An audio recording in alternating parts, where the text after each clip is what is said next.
All right, so I came out this morning, heard my water softener making some strange noises.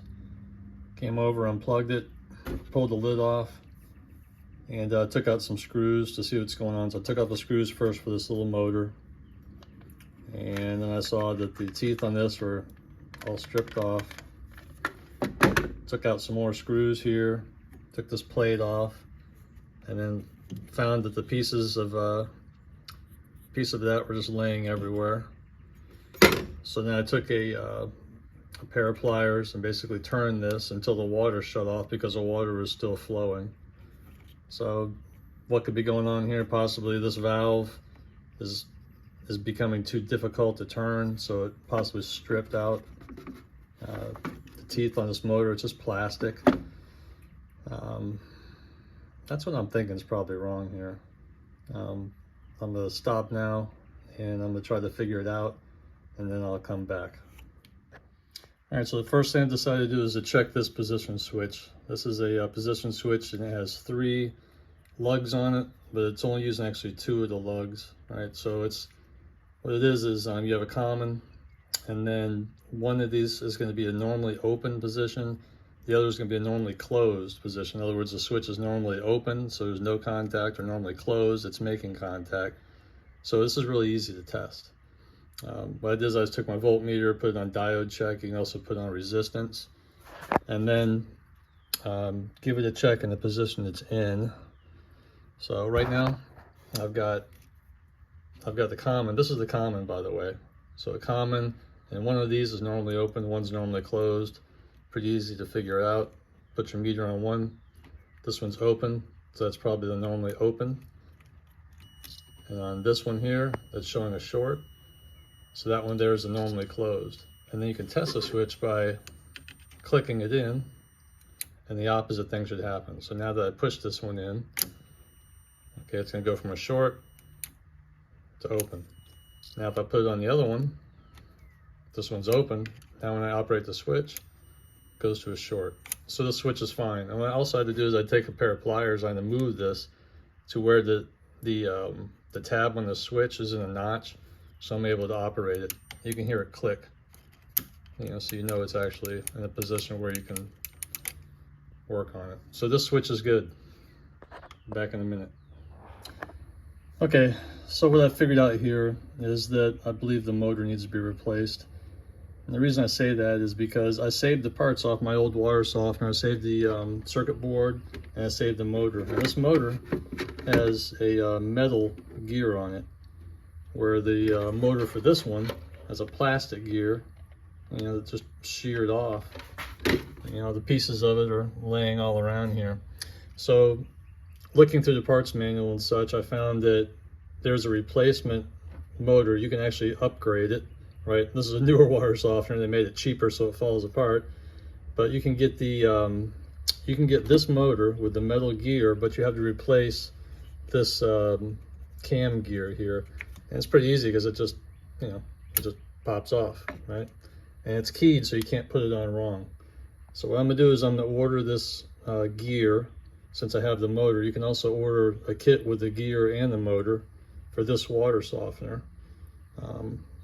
And that should fix the problem, because I can turn this with pliers. I mean, it's not easy, but it's not difficult. So I believe that they just built it cheaper to fail. I mean, of course, right? And put a plastic gear on the motor. So I'm gonna change this to metal, use my metal geared motor, and see what happens. I'm gonna put a link to these parts down in the bottom, in the bottom section of the video. So if you want to get these and try it, at least you'll know the ones I use that worked with this water softener. I'll put the exact water softener part number that I have in the description also. All right, so here's the next step. The metal cam gear just came in. I just installed it. It was a little tighter fit than the plastic one that was on here before, but it went right on. One thing of note is you've got this small white ring spacer, whatever it is, that rides on top of the old plastic one. You take that one off, and that goes on top of here, and then your other plate goes right on, and you see how that bushing sort of fits in there just right. All right, So now I'm going to put the motor on and we'll try it. All right. One other thing I wanted to mention before I put the motor on is that since these are metal gears now, and this is metal, you know, I like to grease stuff like that up. And then my favorite, of course, is the Mercury 24C. You know, this is a really good high quality grease with Teflon in it. If you watch any of my boat videos, you see I use this stuff all the time. It's really good stuff. All right, so I greased up the gear down there, and I greased this one up. All right, so now I'm going to assemble it. All right, got the motor on there. And one other thing I wanted to mention, I decided to pop off, there's this EMI shield on the back of the circuit board. It just pops off these little tabs. I want to take a look under it. And I can see that there's some rust going on. Doesn't surprise me with the salt that's down there, so maybe there's some salt misting that's coming up into this area of the unit. And I look on the circuit board, you can see this white stuff, kind of looks like corrosion almost, you know, probably some residue from the salt coming up there. It looks like there's some conformal coating on this board, which is like a layer of plastic that protects the contacts. I don't know how thick that is, but what I'm going to do is take some Deoxit, and I'm just going to spray that crap off of there, and then take a little toothbrush and just kind of make sure it's off, just to make sure that there's no issues at present, which I don't think there are, or any future issues that could possibly happen from having some corrosion or something that's corrosive on the circuit board. Yeah, it's just probably just a good habit, good thing to do. All right, I'm gonna do that, and I'll be back. So I just ran a test, everything works fine. So that's what it was. Luckily, I was able to use this old motor that I had, but if you have this problem and you pull your motor off and it's got a stripped gear like this, then this will probably fix you for a lot less than buying a new water softener. Just get the kit that's got the motor and the gear. If you just have this, if you have an old one with the metal gear on the motor, then you just need the metal cam gear there.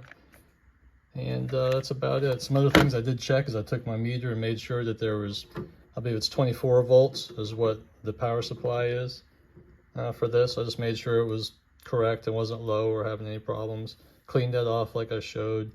And then I had to do a master reset to set it back to factory default, because when this thing broke, it threw the timing of this all off. So when I did put it back together, it just was like stuck in the middle of a brine or something, somewhere in the middle of the regeneration cycle. So I had to go through and do a factory reset. When I did that, this thing spun a bunch of times, so it refigured out what its actual position was, and then everything reset. I set the time, set the hardness, and everything was good to go. So I'll put in the description also the procedure for factory resetting this thing. It's really easy, but that's about it. Thanks for watching. Hope this helps someone. All right, thanks for watching. Please subscribe.